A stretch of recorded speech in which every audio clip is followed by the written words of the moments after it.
China's economic might has given it greater geopolitical clout, and under leader Xi Jinping, Beijing clearly aims to replace America's might and global influence and redefine the world order.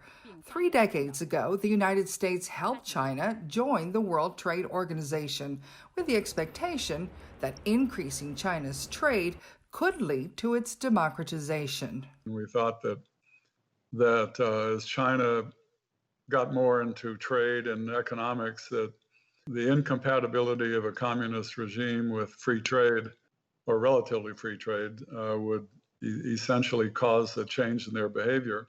That expectation not only proved futile, but caused an undesirable ripple effect, according to retired General James Jones. He says China's ascent was achieved by stealth, stealing, and by undermining American and Western security. We know what they're doing in cyberspace in terms of stealing intellectual properties wherever they can. So China presents a soft, and all their words are very, very gentle and well-meaning. But we shouldn't be deceived. They're planting as many Trojan horses in our countries as they possibly can. China's goal is to undermine American long-term security alliances as well, says former NATO Supreme Commander General Wesley Clark.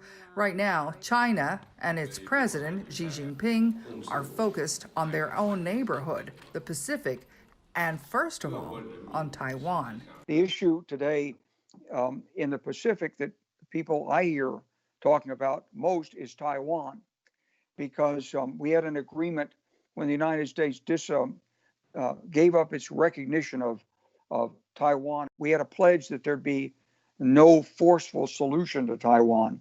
But Mr. Xi has not agreed to that pledge. In the South China Sea, you may see an accidental engagement. It is something that China is obviously serious about, and we are obviously serious about keeping the freedom of navigation and international law at the top of the list. China insists the U.S. is the aggressor in the South China Sea and that its relations with Taiwan are an internal issue that Washington should play no role in.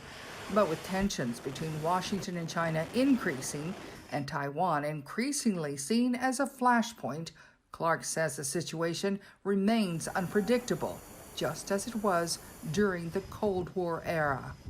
The Soviet Union knew that if they crossed the inter-German border, there would be a battle and NATO would defend. But we never exactly said when we would escalate to nuclear weapons. Today, you're talking about air, land, sea, space, and cyber. This is very dangerous. For Yella DeFranceschi, Mary Alice Salinas, VOA News.